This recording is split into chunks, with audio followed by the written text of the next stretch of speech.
Hello, nuclear community. I've decided to stick to my weekly habit of vlogging or making a video of some kind. So I don't have a whole lot to talk about today, but there was the report that there were 3 buckets of uranium ore left in the Grand Canyon Museum. Apparently this was some kind of a stunt by a whistleblower to get attention to lax safety standards in the Navy, and then use this to inflict on the public this minor but not trivial danger of radiation exposure. So to give you the sense of how much radiation, the article really doesn't communicate it at all. It gives you numbers, it gives you levels of exposure for being in contact with the ore, it gives you levels of exposure for being near these buckets, and it gives you a sense of what the workers would be exposed to.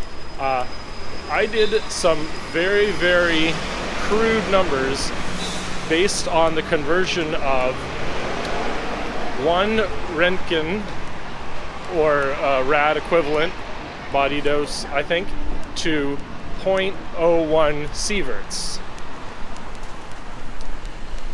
So what that means in practical terms at the levels of 14 Roentgen per hour, I believe that means that you are exposed to 0.01 millisieverts in about 4 minutes, and that's the level of a dental x-ray. So again, 4 minutes near these buckets, looking at a display in the Grand Canyon Museum would be the equivalent of a dental x-ray, which is very common, considered safe, necessary, especially even for children.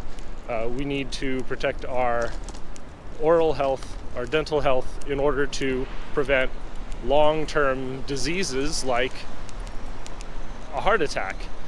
Funny how those two things are connected. You know, there's the plaque builds up in your teeth and then could clog an artery or impacts your overall health in many different ways.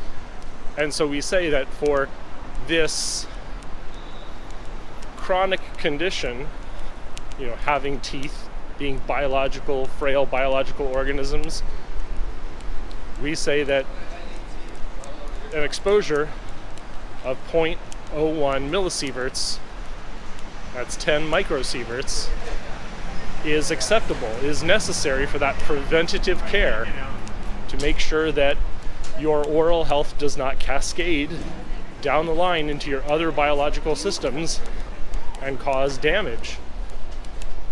Now, what that means for workers is much different. I did a rough calculation, and I think around 24 minutes of day near those buckets places them above the dose limits for equivalent of radon exposure. And while there's no, I couldn't find any, off the very brief search, I couldn't find the dose limit for uranium workers.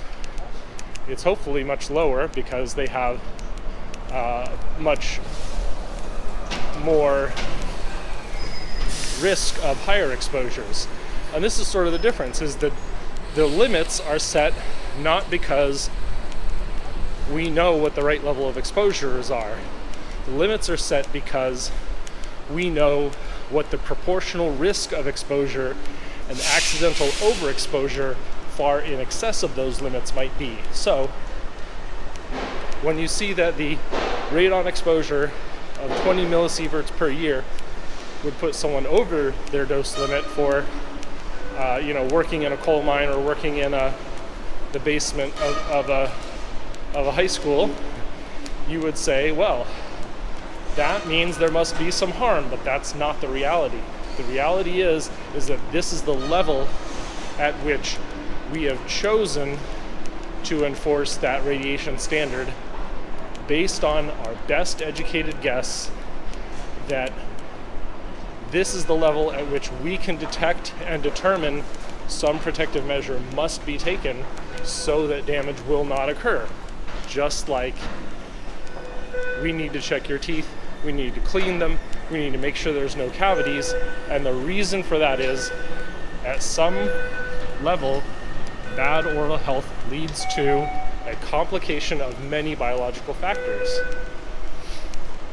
Does that mean that if you don't brush your teeth every night, you're going to have a heart attack? No. It doesn't mean that every person walking by that bucket of uranium ore now has to get checked and screened for cancer. It means that the downstream effects of that exposure is concerning, but once we know the levels of exposure, we don't think that there is going to be any severe impact to the members of the public. So I'll leave it at that for now. Just a little quick rant, and maybe I'll even try to upload this raw and see how it sounds. See ya.